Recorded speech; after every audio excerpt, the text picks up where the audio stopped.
시청하시기 전에 STV 상생방송 구독과 좋아요 눌러주세요.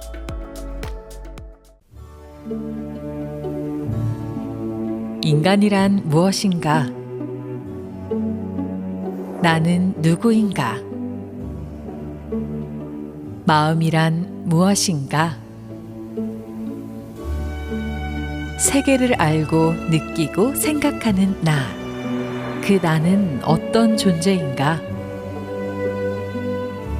이러한 물음을 갖고 철학을 공부하기 시작한 한자경 교수. 인간이란 무엇인가, 마음이란 무엇인가, 이런 물음을 가지고 동서 철학을 통해서 답을 찾아 나가던 중에 저는 불교가, 특히 유식불교가 그런 물음에 대해서 가장 체계적이고 깊이 있고 진지한 답을 제시한다는 그런 것을 확신하게 되었습니다. 그 첫 연구 결과가 유식무경, 유식불교에서 인식과 존재이다. 붓다는 우리가 일상적으로 나라고 생각하는 그 나는 인연화합물인 오온일 뿐이고 그 안에 실체적 자아는 없다는 무아를 설하고 있는데요. 근데 바로 그 무아를 깨닫고 그래서 모든 번뇌와 장애를 넘어선 그 마음이 바로 해탈한 마음, 부처의 마음, 깨달은 마음, 진심이라고 말할 수 있겠죠. 그리고 불교는 그 부처의 마음, 진심에 이르기 위한 수행을 강조를 하고 있죠. 그런데 대승은 그 부처의 마음, 진심이라는 것이 수행을 통해서 비로소 얻어지는 것이 아니라 모든 중생이 이미 가지고 있는 본래 마음이다, 일심이다 라는 것을 강조하고 있습니다. 그러니까 중생이 부처가 되고자 하는 것은 중생이 이미 부처이기 때문에 그런 거다라고 말하는 것이죠. 나는 불교에서의 일심을 연구하여 그것을 일심의 철학으로 정리하고 붓다의 무아론에서 대승의 일심 사상까지의 과정을 불교 철학의 전개, 인도에서 한국까지로 풀어쓰고 다시 무아와 일심의 회통을 밝히기 위해 불교의 무아론에서 유식으로 완성되는 과정을 논하였다. 나아가 우리 한민족은 본래 일심의 사유를 가졌으며 그것이 우리 고대 신화에서부터 현대에 이르기까지 이어져 온다는 것을 드러내기 위해 한국 철학의 맥을 쓰고 다시 동서사유를 비교하면서 일심은 인간 본래의 심층 마음인 일심이라는 것을 강조하는 심층 마음의 연구, 자아와 세계의 근원으로서의 아레야식을 저술하였다. 그리고 이러한 일심 사상에 대한 이론적 근거를 논증하기 위해 대승기신론 강해, 선종 영가집 강해, 능엄경 강해를 썼다. 또 이를 좀 더 쉽게 풀어서 마음은 이미 마음을 알고 있다. 공적 영지. 마음은 어떻게 세계를 만드는가? 일체 유심조를 썼는데 여기서의 마음인 공적 영지의 마음, 일체 유심조의 마음은 모두 일심을 의미한다. 결국 나의 모든 연구는 일심에 대한 연구라고 볼 수 있다. 네, 상생방송에서 다시 이렇게 저를 불러주셔서 강연을 할 수 있게 돼서 굉장히 기쁘게 생각합니다. 네, 오늘 저는 이 강연에서 불교가 무아를 말하지만 어떻게 또 일심을 우리가 이야기할 수 있는지, 일심이 어떤 특징이 있는지 그것에 대해서 말씀드려 보고자 합니다. 네, 반갑습니다.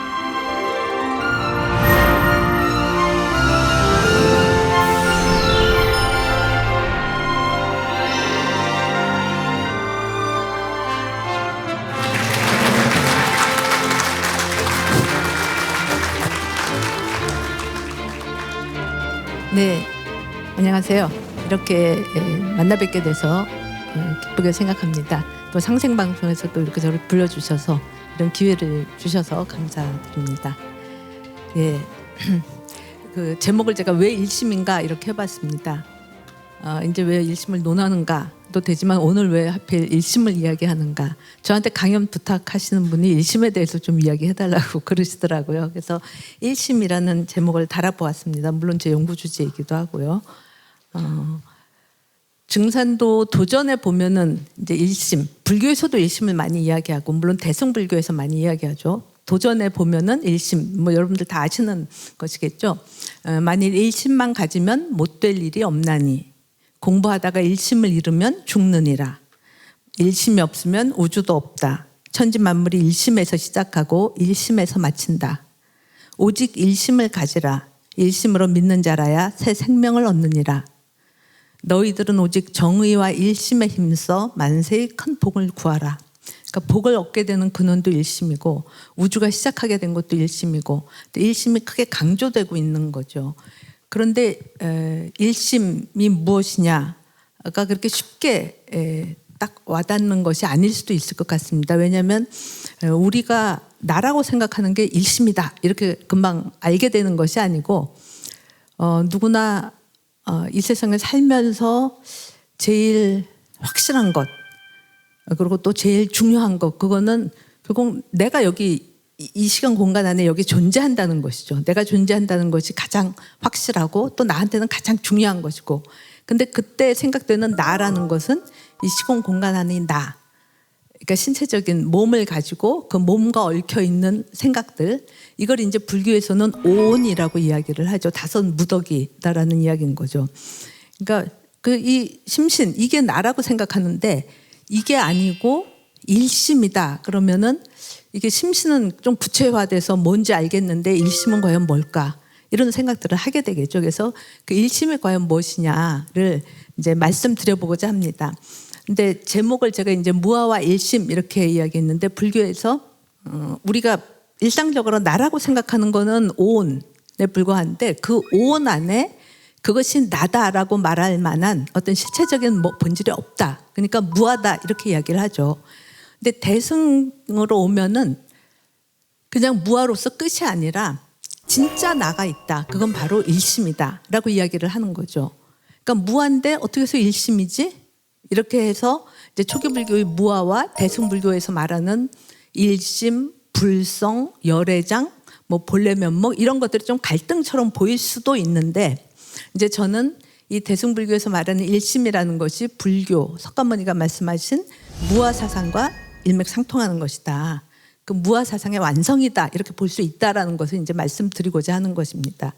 그러니까 일심이란 건 다른 게 아니고 오온이 인연 화합물로서 무아다라고 했을 때 그 무아라는 사실을 깨닫는 그 마음, 그러니까 해탈한 마음, 부처의 마음인 거죠.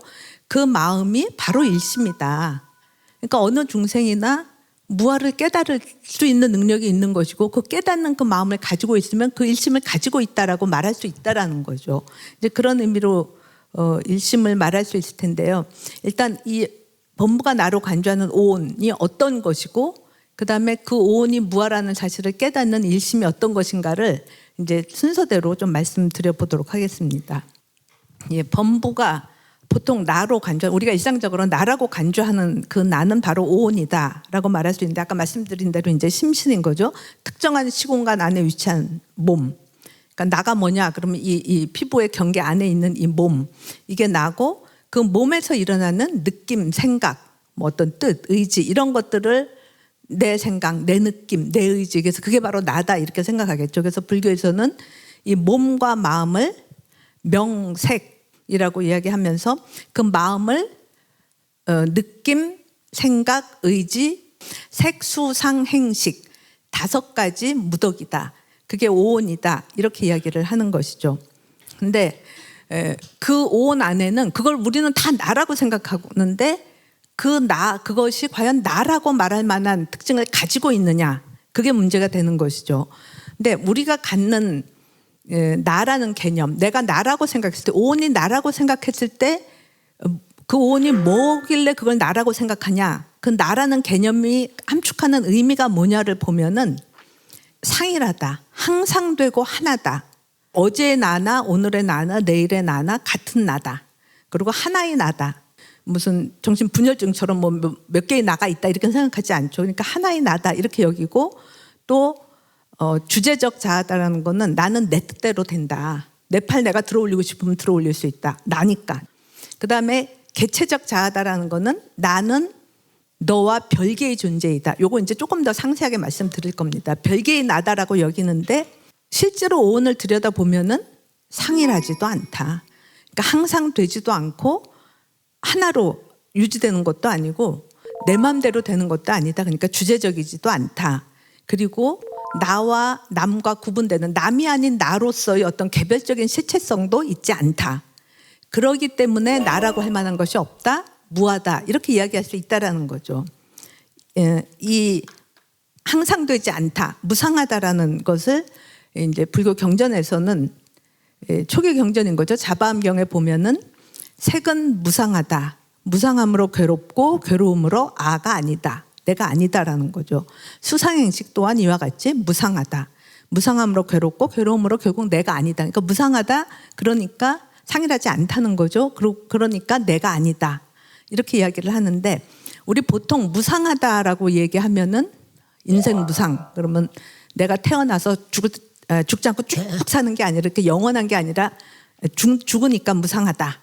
뭐 60년 내지 뭐 요즘까지 길어서 100년 이래서 이제 무상하다 그렇게 생각할 수 있는데 불교에서 말하는 무상의 의미는 그렇게 일정 기간 자기 독립성을 유지하다가 언젠가 끝이 있다라는 의미의 무상이 아니라 좀 더 정확한 의미에서의 무상성이라고 말할 수 있겠죠. 뭐냐면은 매 순간 생멸을 반복한다는 거예요. 그러니까 매 순간이 무상하다.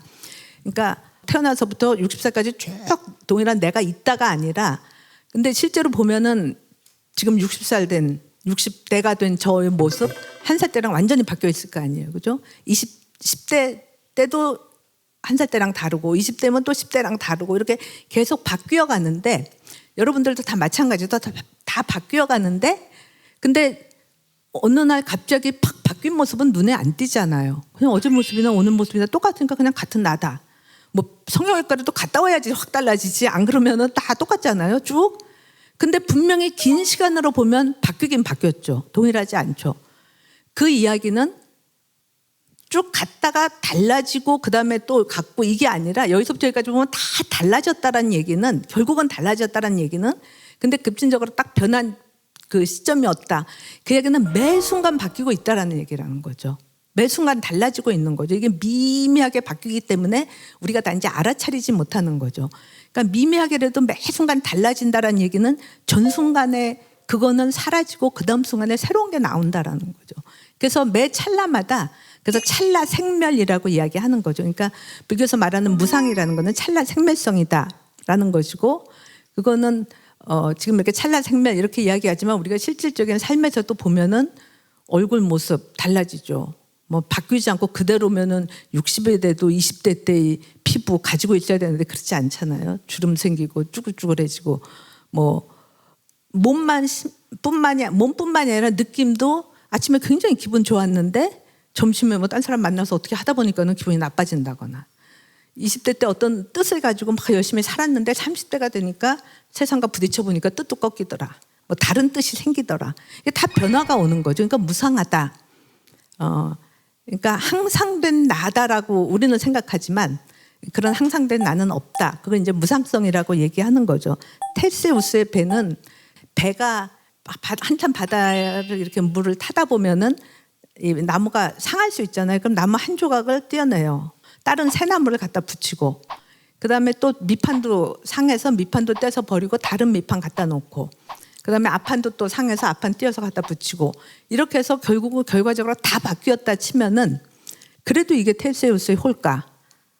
그렇게 생각하겠지만 근데 여기서 뜯어낸 배를 조각조각들을 이쪽에서 또 다 모았다고 쳐봐요. 그러면 테세우스가 두 개가 돼버리는 건가? 뭐 이제 이런 문제가 생길 수 있다라는 거죠. 그러니까 사물이 바뀌고 변화해 가기 때문에 자기동일적 자아를 말하기는 쉽지 않다, 어렵다라는 무상성인 거고요. 비주제성이라는 것은 나니까 내 맘대로 한다. 뭐 이렇게 우리가 보통 생각하지만 경전에 보면은 그렇지 않다라는 것을 이야기하고 있죠. 그러니까 어리석고 무지한 범부들은 오온에 대해서 그것이 항상 되다, 편안하다, 아프지 않다고 생각하며 그것이 나이고 나의 것이라고 생각해서 오온을 보호하고 아낀다. 그러다가 최후에는 그 오온의 원수에게 해를 당하는 것이 마치 장자가 거짓으로 친한 척한 원수에게 해를 당하기까지 그것을 깨닫지 못하는 것과 같다. 그러나 거룩한 제자는 오온이 무상하고 괴롭고 나가 아니며 공이라는 것을 안다라는 거죠. 그러니까 내 마음대로 되기 때문에 내 몸은 내 마음대로 다 될 것 같아 갖고 맨날 우리가 몸을 굉장히 아끼잖아요. 아침에 일어나면은 마음부터 들여다보고 내가 어제는 잘 살았나 오늘은 어떻게 살까 이거 보기보다 이런 생각하기 전에 일단 화장실 가서 바깥부터 씻는 거죠. 몸을 잘 가꾸는 거죠. 이게 나라고 생각하니까. 근데 그래서 그렇게 공을 들였는데 근데 실제로 나이가 들고 보면은 얼굴도 마음에 안 들게 바뀌고 팔다리도 내 팔다리인 줄 알았는데 잘 걷는데 무릎도 아파서 걷기도 힘들고 그 얘기는 내 마음대로 되지 않는다라는 거죠. 그걸 이제 비주제성이다라고 얘기를 하는 거죠. 주제적이지 않다라는 거죠. 경전에 보면 만약 색이 나라면 이 색은 주제적인 나다라고 말할 수 있다면 그 색에는 병이나 고통이 생기지 않을 것이며 색에 대해서 그러니까 몸에 대해서 이렇게 되기를 또는 저렇게 되기를 바라지 않을 것이다. 근데 우리는 몸이 내 몸이 아니라는 거죠. 내 마음대로 할 수가 없다. 그러니까 내 팔을 올리듯이 내 뜻대로 할 수 있으면 주제적이다라고 말할 텐데 비주제적이다라고 말할 수 있는 부분들이 많죠. 그러니까 뭐 신체적인 허약성뿐만 아니라 담배 끊어야 된다. 결심을 해도 내 마음 난데 마음대로 못 끊잖아요. 그러니까 뭐 병원에 가서 치료를 해야 된다든지 술 알코올 중독이다 그럼 나는 난데 내 마음대로 못 하는 거죠. 그러니까 그런 식으로 나가 그렇게 주제적인 나가 있지 않다라는 이야기가 되겠죠.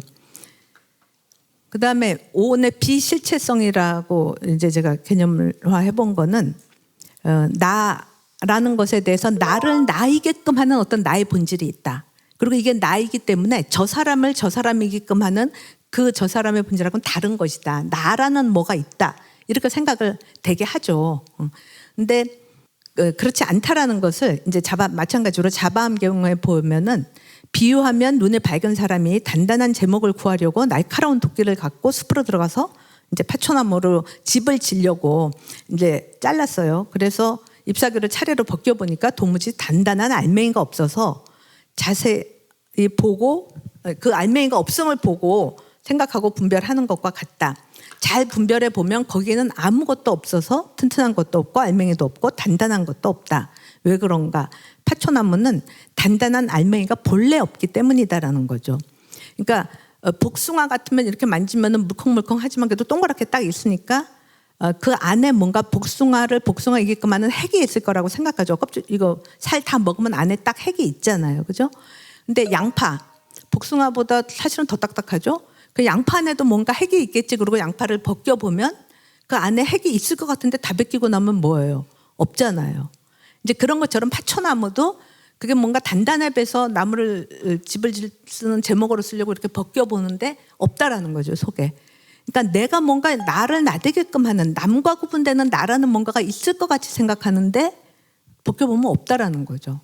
자타 분별적인 자아의 본질은 없다. 이제 그런 의미에서 무하다라고 이야기를 할 수 있다라는 거죠. 그래서 오온은 색은 물방울 같고 수는 물거품 같고 상은 그러니까 색온, 수온, 상온, 행온, 식온인 거죠. 상은 봄날 아지랑이 같고 행은 파초나무 같고 식은 황과 같다라는 것을 관찰하라. 그러니까 다 이게 실제 하는 것이 아니고 있는 것 같지만 사실은 실체성이 없는 것들이다. 그러니까 우리가 경험하는 물리세계, 색이나 명, 심리적인 것들 이런 것들은 다 실체가 아니다. 그러니까 무하다라고 이야기할 수 있다라는 거죠. 그러면 일심이라는 거는 무엇이냐? 내가 나라고 집착하는 그 오온이 어떤 실체적인 자아가 아니다라는 그 무아를 깨닫는 마음이 바로 일심이다라는 거죠.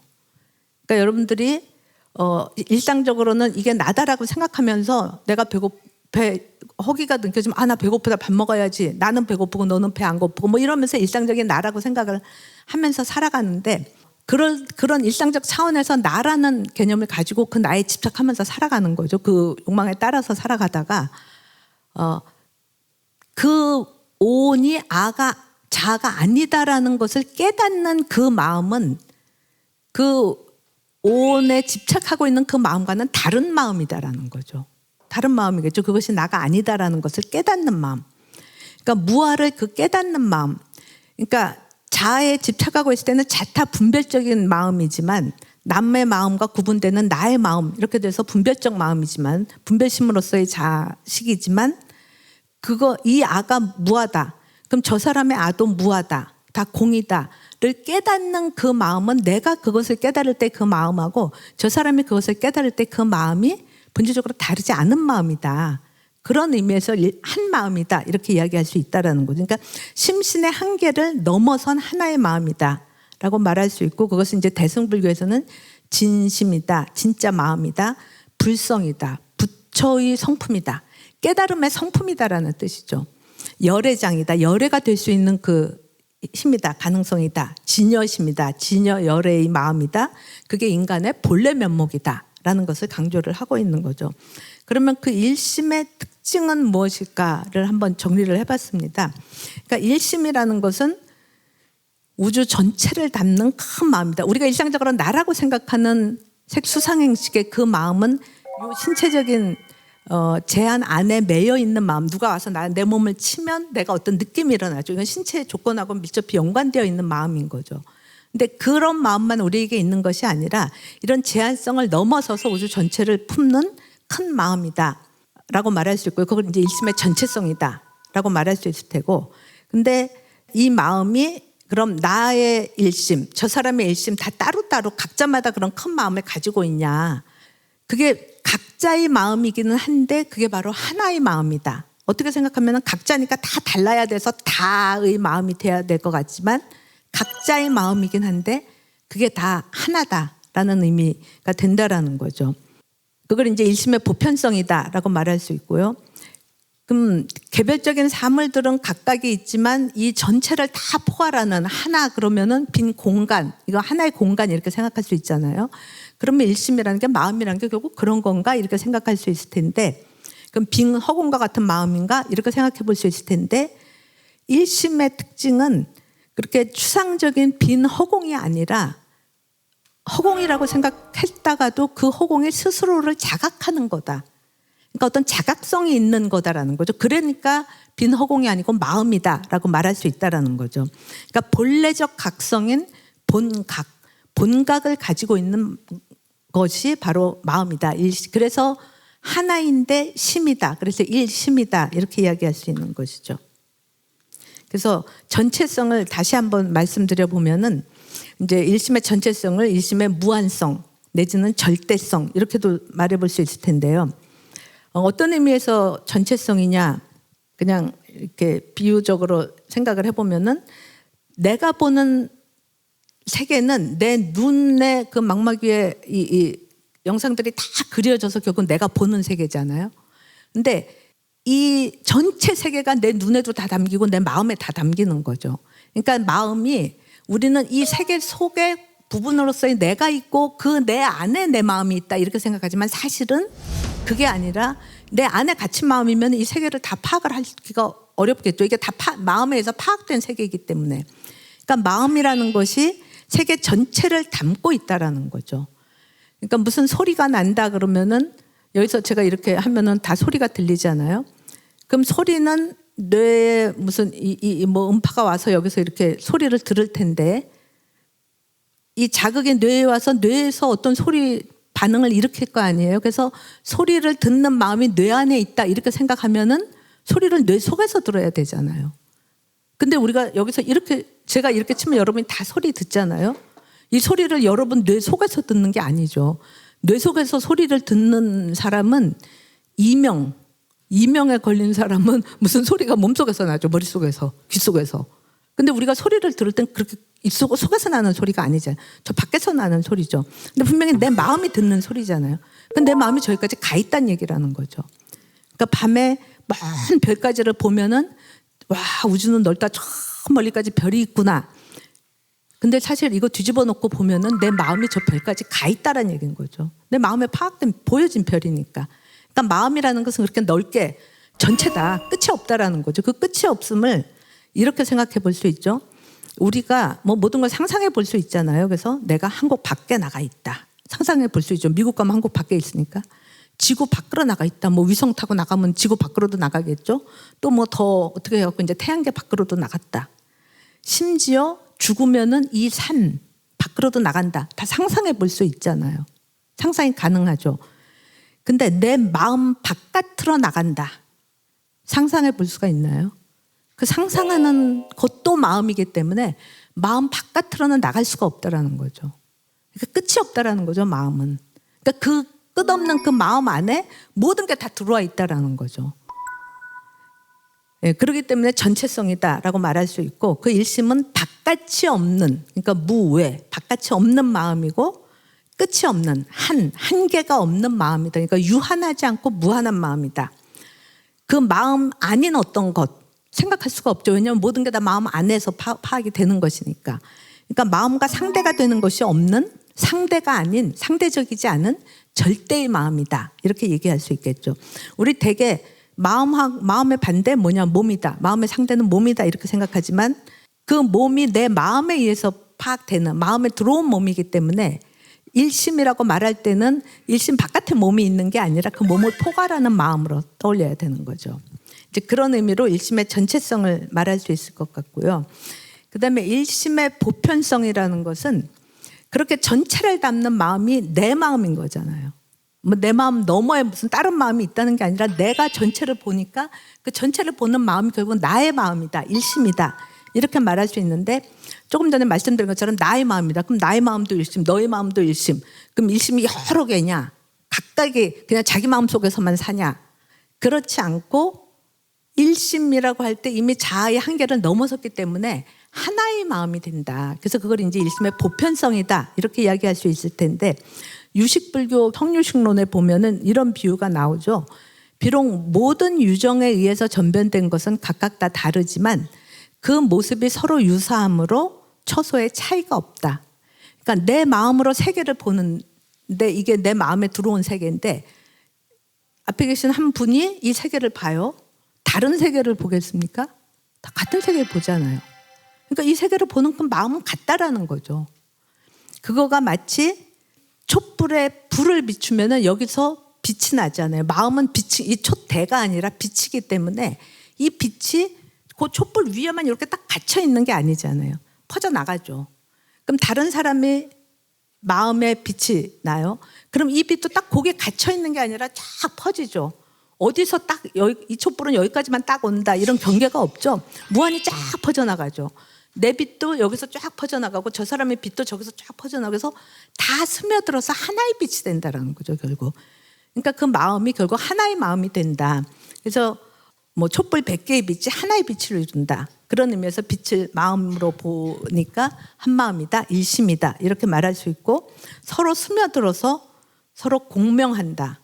그러니까 개체의 차원에서, 일상적인 차원에서 보면 나는 여기 있고 저 사람 저 있고, 저 사람하고 나하고 의사소통 하려면은 물리적인 뭐 매개를 통해야 되잖아요. 말을 하든지 가서 내가 뭐 손으로 치든지. 그러니까 이거는 충격에 의한 상호 소통이 되는 건데, 이 촛불 같은 빛 같은 거는 무슨 파동 같은 거는, 파장 같은 거는 이제 서로 공명한다라고 말할 수 있겠죠. 그러니까 서로 공명해서 하나의 빛이 된다. 각 중생의 마음이 하나의 마음을 이룬다라고 말할 수 있겠죠. 그러니까 일심이라는 것은 각각의 개체 안에 폐쇄된 식, 뭐 창이 없는 모나드, 유아론적인 영혼, 그런 것이 아니다라는 거죠. 그렇다고 해서 개체성을 완전히 떠난 것도 아니고 각자의 심층 마음이기는 한데, 그러니까 전체의 일심을 각자가 다 가지고 있는데 그렇게 각자의 마음이면서 그게 하나의 마음이 된다. 그러니까 어떻게 보면은 각자이기 때문에 다인 것 같지만 이게 하나의 마음이기 때문에 하나다. 그래서 일즉다, 다즉일이 성립하는 그런 마음이다라고 볼 수 있겠죠. 그래서 이걸 일심의 보편성이라고 개념화해봤고요. 그 다음에는 일심은 아까 말씀드린 것처럼 그냥 추상적인 빈 공간과 같은 것이 아니라 어떤 자각성이 있다. 그거를 진울 수심결에 보면은 모든 법이 다 비어 고요한 곳에, 고요하다라는 것은 보이는 것이 없을 때 우리가 허공이라고 그러잖아요. 빈 것. 이런 사물들 다 치워놓으면 허공만 남죠. 공. 들리는 것도 없다. 그러면 적막하다고 그러죠. 공적. 그러니까 그 마음 안에 들리는 것이 없고 보이는 것이 없는 공적한 상태에서 거기에 신령한 알미 있어서 어둡지 않다. 신령한 알을 영지라고 하는 거죠. 그렇게 텅 비어 고요하며 신령하게 아는, 그걸 공적 영지가 되겠죠. 그 공적 영지의 마음이 바로 그대의 본래 면목이며 그 공적 영지의 마음을 다 갖고 있다라는 거죠. 전체 포괄하는 그 마음을 자기로 알고 있다라는 거죠. 그걸 본각으로 가지고 있다. 공적영지로 다 안다. 그것이 바로 3세의 모든 부처와 모든 조사와 모든 선지식이 은밀히 전수한 법인이다. 바로 불교든 뭐든 그거를 전달하고자 한 거고 그거를 깨닫게 하고자 한 것이다. 그게 이 공적영지의 마음이다. 이 공적영지의 마음이 바로 본각의 마음이고 일심이다라고 말할 수 있겠죠. 이거를 대승기신론 소별기의 원효작인 거죠. 이 원효는 이렇게 이야기합니다. 무엇이 일심인가? 염정, 그러니까 깨끗하고 더럽고 깨끗한 염정 제법이 그 성이 둘이 아니고 진망, 참되고 망, 허망한 거, 뭐 이거가 이문이 다를 수 없기 때문에 근본에서 보면 둘이 다르지 않기 때문에 그것을 일이라고 하고 그 둘이 없는 자리가 제법 중에 실이면서 허공과 달리 성이 자신을 신묘하게 알기에 그래서 이 성 자신을 갖기 때문에 그걸 바로 심이라고 한다라고 이야기하는 거죠. 그러니까 일심이라는 것은 요 내용으로 보면은 염과 정을 포괄해 세상에 있어서 깨끗한 것과 더러운 것을 다 포괄하고 참된 것과 거짓된 것을 다 포괄하는 전체를 포괄하는 자타를 다 포괄하는 그런 하나인데 그 하나가 이렇게 모습으로 나타나는 것이 상이라면 서로 상자 써서 상이라면 그 상을 다 포괄하는 것은 상을 넘어선 것이 되겠죠. 그걸 우리가 성이라고 이야기하죠. 성상 했을 때 성. 그 성이 자신을 신묘하게 아는 그런 성 자신의 아까 앞에서 말씀드린 공적 영지에 해당하는 거죠. 본각에 해당하는 거고 이것이 바로 심이라는 거죠. 이렇기 때문에 심이라고 이야기하는 거죠. 그렇죠? 일심이라고 말할 수 있고 일심이 바로 진여심이고 중생심이다. 그러니까 수행을 통해서든 뭐 어떤 방식으로든 자신 안에서 이 일심을 발견하는 것이 아까 앞에서 말씀하셨던 대로 모든 부처가 전하고자 한 것이고 선지식이 전하고자 한 것이다. 그게 바로 진여심이고 그게 바로 중생심이다라고 이야기하는 거죠. 그러니까 수행을 통해서 이 깨달아서 깨닫는 일심을 자각하고자 하는 것인데 대승불교에 오면은 그 일심이라는 것이 수행을 통해서 비로소 얻는 게 아니라 이 수행을 일으키는 근본 원동력이 되는 거다. 그러니까 모든 중생이 이미 가지고 있는 마음이다 라고 이야기를 하는 거죠. 그래서 진여심이면서 그것이 곧 중생심이다. 모든 중생의 본래 마음이다 라고 이야기를 하는 거죠. 그 일심을 보여주는 비유를 찾아봤는데요. 가지가 있고 거기에 이제 꽃들이 막 피잖아요. 그러면은 꽃 한 송이가 자신을 꽃이라고 의식하면은 그 옆에 핀 꽃은 자기가 아닌 거죠. 남이고. 그 옆에 꽃도 자기가 아니고. 근데 이 꽃이 본래 어떻게 해서 생겼냐면 이 뿌리에서부터 생겨나요. 뿌리의 하나의 생명에서부터 이 생명의 힘이 줄기로 가지로 그래서 이제 뭐 싹이 나고 그래서 잎이 아니 뭐 꽃이 되는 거잖아요. 그러면은 이 꽃이 자기를 이 드러난 결과인 꽃으로서만 자기라고 의식하는 게 아니라 이 꽃을 있게 한 그 원 동력, 원 본래의 그 힘, 그거를 계속 잊어버리지 않고 알고 있다면 우리가 그렇잖아요. 줄기로가 되면 뿌리 잊어버리고 거기서 가지가 되면 줄기 잊어버리고 거기서 꽃이 되면 가지 잊어버리고 다 없고 그냥 요게 나다 이렇게 생각하는데 그 본래의 자기의 모습을 계속 기억을 하고 있다면은 자신을 뿌리로 알겠죠. 하나의 생명을 알겠죠. 그러면은 다른 꽃들도 다 이 생명에서 나온 것이기 때문에 남이 아니다라고 생각을 하겠죠. 그러니까 요 꽃에 갇힌 마음이 우리의 일상적인 범부가 생각하는 나라면은 이 꽃 안에서 자신을 뿌리로 아는 마음, 이게 이제 일심이다. 이렇게 이야기할 수 있겠죠. 그럼 뿌리로 자신을 안다는 거는 모든 것이 다 그 뿌리로부터 나왔기 때문에 이 하나의 생명에서 나왔기 때문에 다 하나다라는 거를 의식을 하게 되겠죠. 또 다른 예를 생각해 봤어요. 뭐냐면은 이제 우리 신체로 보면은 눈세포, 손세포, 위세포, 발세포 다 세포가 각각 다르잖아요. 그럼 각각의 세포가 혹시 의식이 있어서 발세포가 어느 날은 위세포한테 뭐라고 이제 불만을 얘기하는 거예요. 뭐냐면 너는 맨날 혼자 먹기만 하고 위세포가 다 먹잖아요. 여기서 음식이 다 위로 들어가잖아요. 그러니까 너는 혼자 맨날 맛있는 거 다 먹고 있고 나는 발세포요. 이 무거운 몸을 내가 맨날 끌고 다니려니 힘들어 죽겠다. 그러고서는 이제 싸움을 거는 거죠. 기분 나쁘다. 너무 맛있는 거 먹고 나는 힘들어 죽겠다. 그랬더니 위세포가 뭐라고 그러겠어요? 먹고 소화시키느라고 내가 힘들어 죽겠다. 그렇게 먹어갖고 내가 그 양분을 다 빼갖고서는 너한테 다 생명 그거를 다 주고 영양분을 다 보내고 있지 않냐. 뭐 이렇게 얘기를 할 텐데 어쨌든 발세포는 자기는 발세포다. 위세포는 자기는 위세포다. 다 다른 걸로 느끼고 있는 거죠. 각각의 꽃이 마치 각각 다른 걸로 느끼듯이. 근데 여러분 아시다시피 체세포 복제하면은 이게 꼭 생식세포가 아니라 체세포 중에 어떤 거 하나를 떼내서 뭐 어떤 방식을 어떻게 해갖고 그건 뭐 제가 과학자가 아니니까 잘 모르지만 그거를 복제를 하면은 그 체세포 하나에서 뭐 개였으면은 개로 복제된다. 그렇게 얘기하잖아요. 근데 그 체세포 복제할 수 있는 그 체세포가 이마에서 떼낸 체세포도 되겠죠? 뭐 체세포니까 뭐 전 정확히 모르겠지만 발에서 떼낸 체세포로도 똑같은 개가 되고 여기에서 나온 것도 똑같이 개가 되고 개 발에서 나온 것도 똑같이 개가 된다. 그렇게 생각해 보면 이 이마 세포하고 발 세포하고 손 세포가 다르지만 그거를 복제를 해내면 다 똑같은 개가 된다라는 얘기는 그 안에 각각의 세포 안에 개 한 마리 전체가 될 수 있는 그 정보가 다 들어있다는 얘기인 거죠. 그리고 위세포 속에 들어있는 거나 뭐 눈세포 속에 들어있는 거나 발세포 속에 들어있는 거나 같다라는 거죠. 사실은 걔네들이 서로 다른 게 아니라 다 같은 거다. 이렇게 얘기할 수 있을 텐데.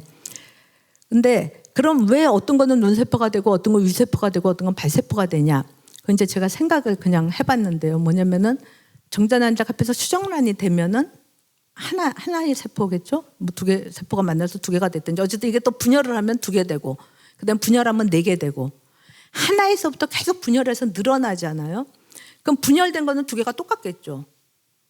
똑같아야지 복제하면은 똑같은 게 나오니까 이게 또 분열되고 그럼 어떤 거는 눈세포가 되고 어떤 건 발세포가 되냐? 제가 생각할 때는 정확하지는 않습니다만 세포가 분열하면서 서로 이렇게 일정한 공간 안에 서로 이렇게 밀고 배치가 어떤 식으로든 배치가 될 거 아니에요?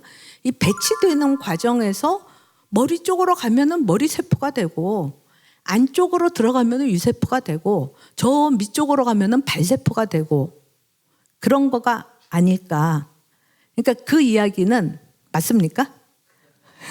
그 이야기는 어느 세포는 꼭 발세포가 돼야 되는 본질이 있어서 그게 발세포가 되는 게 아니라는 거죠. 그럼 복제할 때 그게 딱 발만 돼야 되는데 그게 아니고 사람이 다 되고 눈세포로 배치 관계 속에서 위로 가서 뭐 눈이 되고 저 안쪽으로 들어갔기 때문에 위가 되고 이러겠지만 위세포가 되고 그러겠지만 본질적으로 그게 꼭 위세포가 돼야 될 뭔가가 있지가 않다. 그냥 위치, 배치 관계에 따라 그냥 인연, 시절 인연에 따라서 뭐 이 가정에 태어나니까 이런 사람이 되고 저 가정에 태어나니까 저 나라에 태어나니까 저런 사람이 되고 그런 것이지 본질적으로 너를 너이게끔 하는 뭔가 본질이 있지는 않다. 어떤 실체적 본질이 있지 않다라고 말할 수 있겠죠.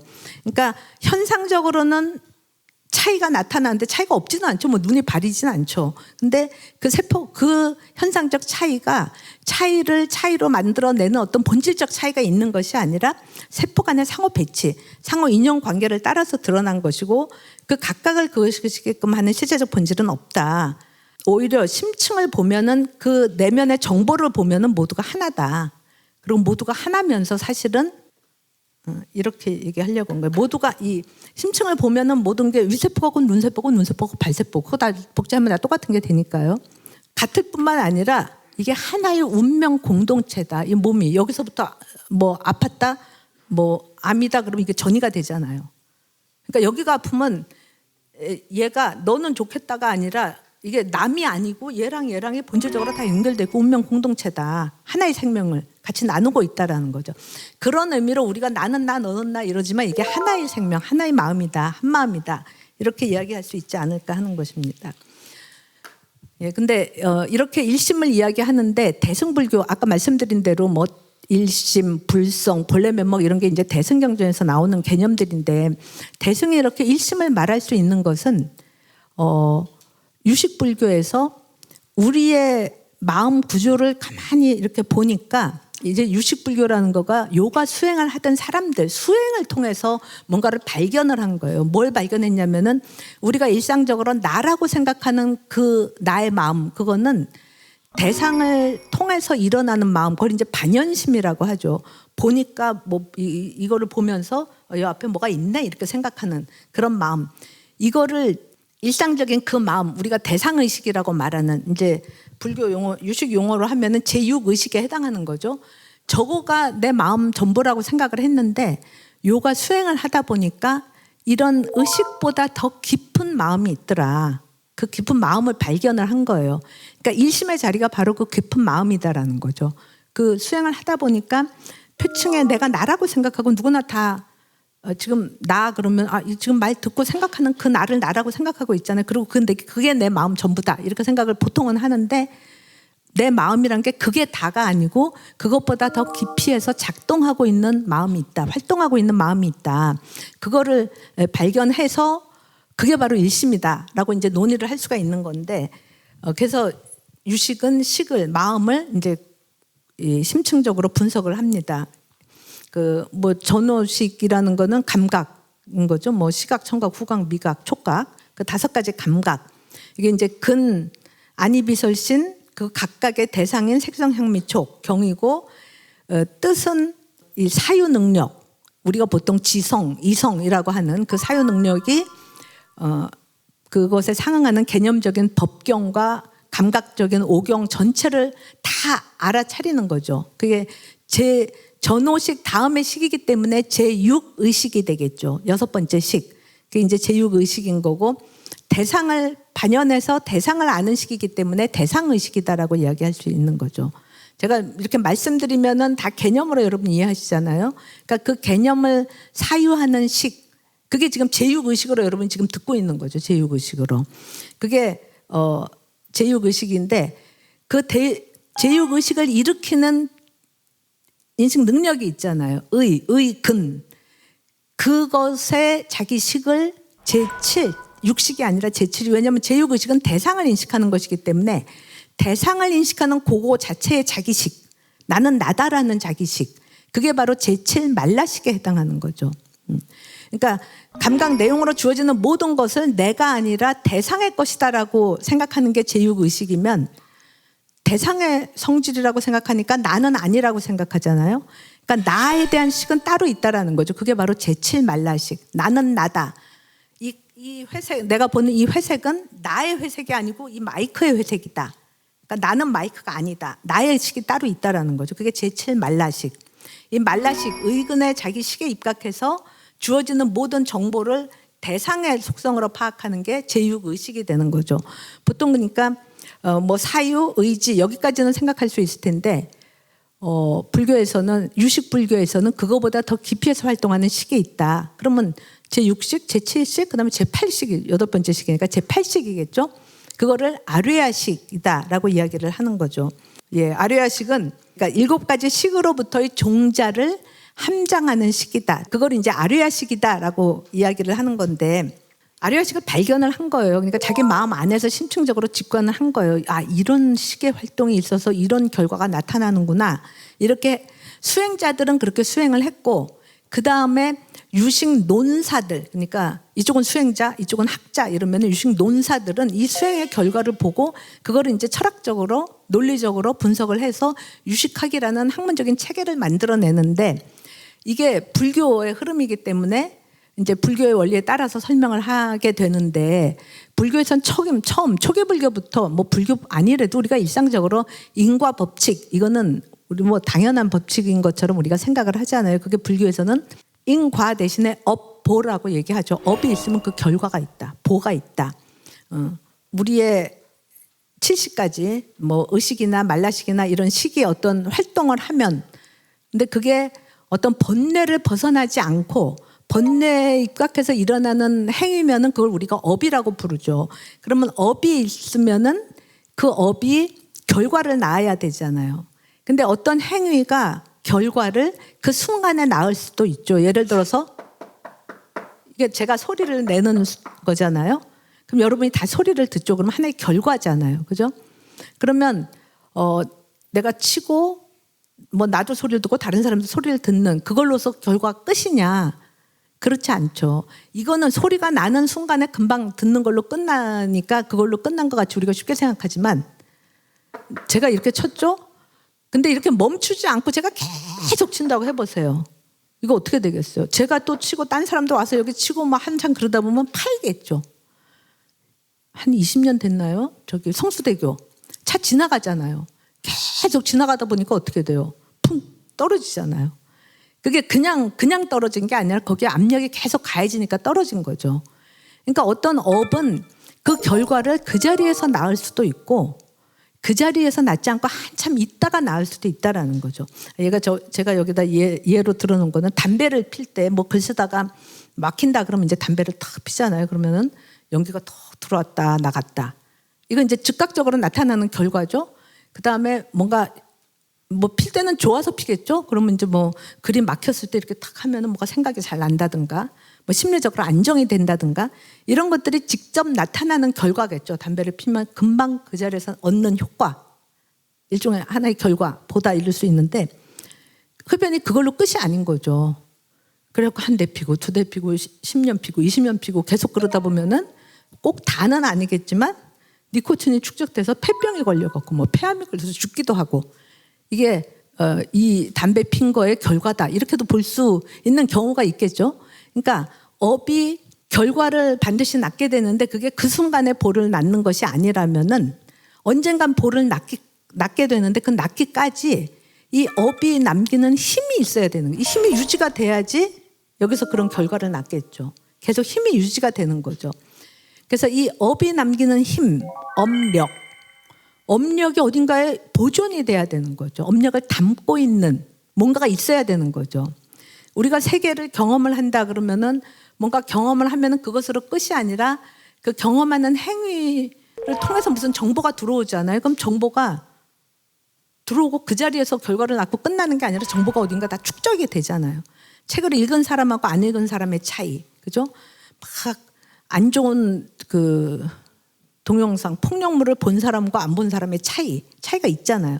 즉각적으로 나타날 수도 있지만 한참 있다가 나타날 수도 있는데 나타나기까지 그 정보가 어딘가 축적이 돼 있어야 되잖아요. 그냥 읽고 잊어버렸다. 그러면 아무도 안 읽겠죠. 뭐 결과가 없으면 그러니까 이게 축적이 되니까 계속 그럴 텐데 그렇게 업이 갖는 세력을 업력, 뭐 경험이 주는 힘, 그걸 정보 이렇게 얘기할 수 있을 텐데 그거를 유식불교에서는 그걸 종자라고 얘기해요. 나무가 이렇게 자라면은 꽃이 피고 씨가 열매가 됐다가 씨가 떨어지면서 그걸 종자라고 얘기하잖아요. 종자가 땅에 남아 있다가 쭉 머물렀다가 그 다음에 싹이 트고 이렇게 해서 꽃으로 또 피어나잖아요. 나무로 되잖아요. 그러니까 이런 그 다음 나무를 만들 수 있는 힘, 그걸 종자라고 얘기하죠. 어떤 경험을 하면은 그 업력이 종자가 어딘가에 남겨져야 되는데 업보를 성립시키기 위해서 종자는 어딘가 보존돼야 되는데 과연 그게 어디에 보존되느냐. 학생들한테 사과 그려와라 그러고 숙제 내줬는데 학생이 저 종이 갖다 줬어요. 저한테. 일은 사과인데 이는 그냥 빨간 종이잖아요. 자기가 세상에서 제일 좋아하는 과일이 사과다. 그래서 사과를 그려오라고 해서 엄청 반가웠고 엄청 큰 사과를 떠올렸다. 저거예요. 저렇게 큰 사과를 떠올려서 저 다 종이에 꽉 차서 끝을 못 그린 거예요. 사과 그리지 않았냐. 사과가 성립하려면 사과 안과 사과 아닌 것이 함께 해야지 사과가 성립한다라는 거죠. 둘이 함께 해야지 A가 있는 것이지 A만 있다고 A가 되는 건 아니다라는 거죠. 계속 행복하기만 하다 엄청 불행을 느껴야지 그땐 참 행복했구나. 이 애셔의 작품 천국과 지옥 이 그림 보신 적 있어요? 저기서 뭘 보세요? 근데 자세히 보세요. 우리가 세상도 저렇게 천사와 악마가 뒤엉켜 있잖아요. 그럼 우리가 선이 좋지 악은 없으면 좋겠다. 악마를 다 없애자. 악마를 없애면 경계선이 다 없어지는 거예요. 그럼 천사도 다 같이 없어지는 거죠. 그럼 이제 우리가 질문을 던져볼 수 있겠죠. 저런 상즉이 과연 어떻게 해서 가능한 건가? 음이 어떻게 양을 통해서 음이 되고 양이 어떻게 음을 통해서 양이 되나? 천사가 어떻게 악마를 통해서 천사가 되고 악마가 어떻게 천사를 통해서 악마가 되나? 궁금하시죠?